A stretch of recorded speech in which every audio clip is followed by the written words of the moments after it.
Hello there, Science Mr. Robertson, back in action. Okay, today I'm talking about those bad times, because it's happened to every single person. We fell ill. And being ill is not a very good thing, but being ill happens to all human beings. It's due to bacteria and viruses, almost always. I'm going to talk about those today and talk about what we can try and do to stop them making us ill as well. Being ill, we might have a fever, sore throat, runny nose, tummy feels a bit sore. These things are very common with lots of different kinds of diseases because this is your body trying to fight. You may get a hot temperature because your body is getting a temperature too hot for that bacteria to live. You're getting sore throat, you're runny nose because you're trying to get that bacteria out of your system so you can cough and sneeze it all out. A tummy, people throw up and be sick to get rid of the horrible things they've eaten. These are classic things that people do when they're ill. There's many more as well. Bacteria and viruses, they are what cause this. Let's start with bacteria. Bacteria are living things, but they are some of the smallest living things. They are just one cell big. That means we are not going to see them with just our eyes. We are going to have to use microscopes. In fact, some bacteria, even our microscopes wouldn't be able to see. We're talking very, very small amounts. One cell big compared to us made of billions of cells. Now, bacteria can make us ill. They can go and infect our body. However, I want to stress this first, that many bacteria are good. We use bacteria for many different things all around us. We even eat bacteria. You'll find that bacteria are the things that we actually use for yogurt and for feel. We need different bacteria to make those different products.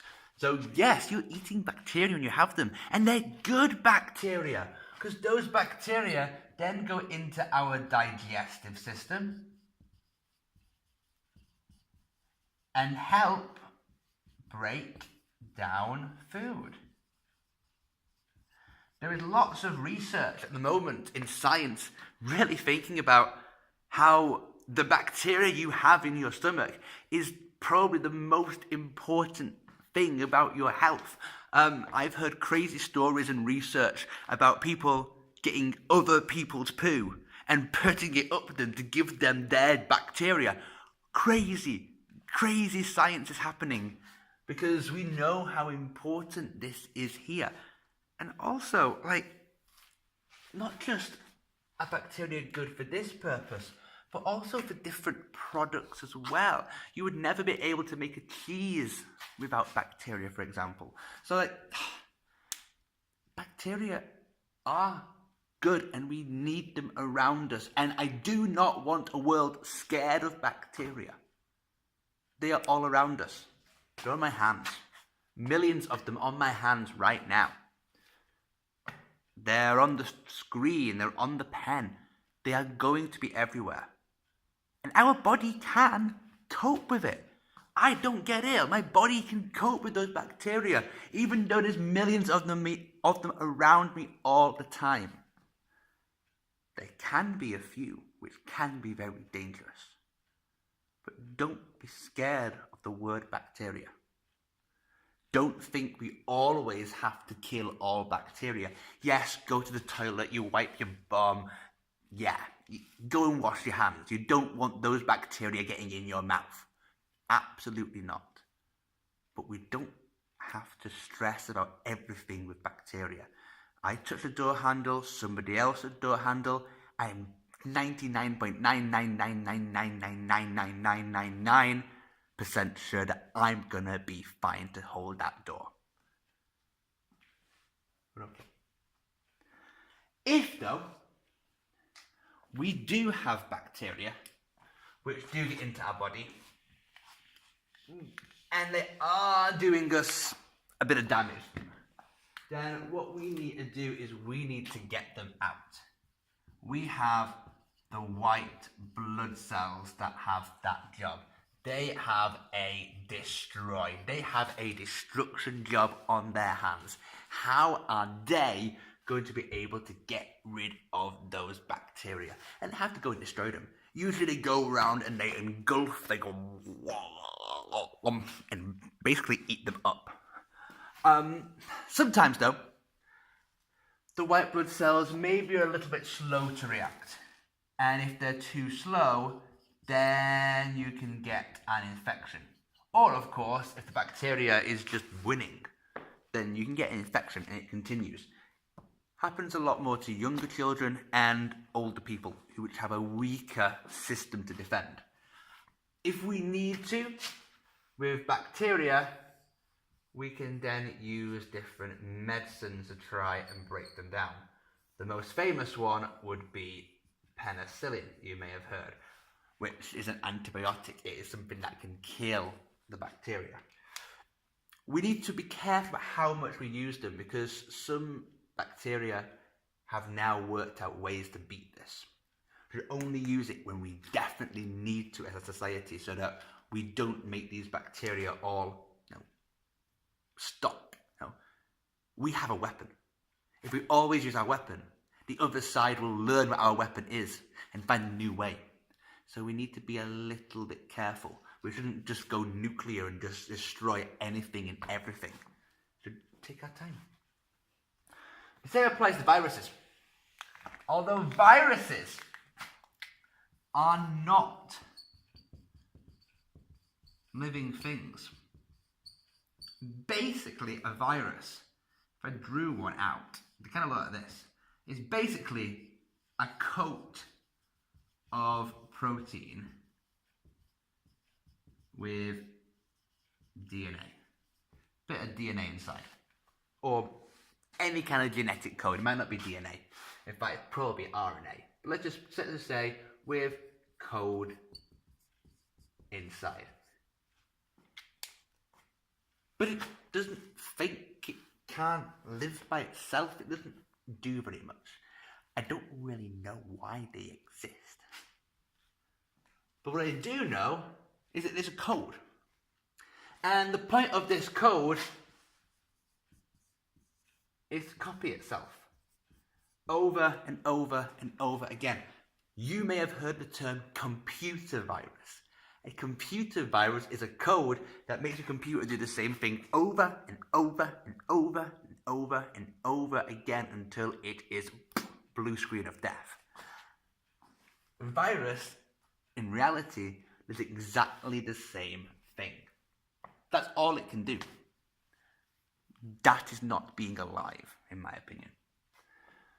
Now, if you want to destroy viruses, we need to learn the shape of this coat.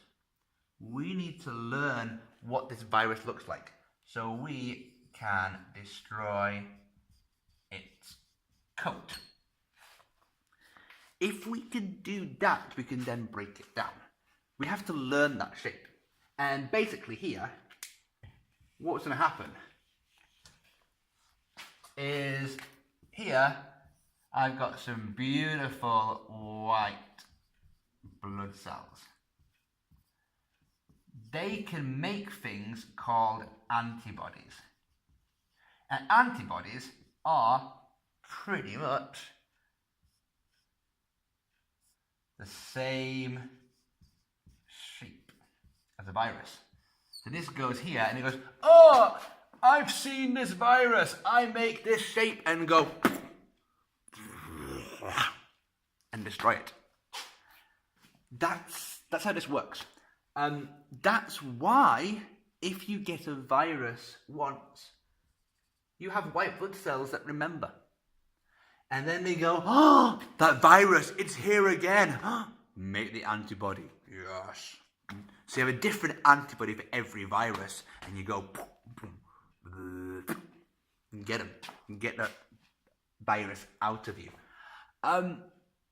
This is what we call having immunity. When you do not get ill from that virus anymore. I've had many viruses. Most famous would be chickenpox, the little spots you would get all over your body for about 2 weeks. I had that about age 10. I should not have that ever again. My white blood cells remember, if that virus comes in me, it goes, oh, I make something, I get that, and I get it good. That's what you should do. That's how immunity works, by making sure you remember, and the white blood cells can remember. We can also do that without getting ill the first time, because I was ill with my chickenpox. I had it for 2 weeks. It was awful. I had it in the school holidays too. It sucked. Well, we can do something called vaccination. And vaccination is this process where you have to get injections into you. And nobody likes an injection, and it's not very pretty. But what you do is you then put in some of these that are dead or weak. And you put in viruses that are dead or weak, but they have the shape. So you can learn the coat. And you can learn the pattern, so that if you ever do get that virus, you can quash it straight away and you don't get very, very bad illnesses. Vaccination is, science teacher here, it's a brilliant, brilliant invention we've had. There are people who argue about the side effects. You know, if some of these are weak, some of them might have the chance to make you ill if it misses your white blood cells. Very, very rarely does happen. Some people have issues with the chemicals in vaccines. To actually make them requires chemicals that would not naturally be in the body. So lots and lots of testing has to be done about that. And that makes people unsure. And there have been issues that have happened before. However, without any question, I can say that vaccination over the last 100 years has saved millions and millions more lives than it has affected. And by doing so, more people are able not just to live longer, but are able to live without getting ill. It's a brilliant, brilliant invention based on that principle.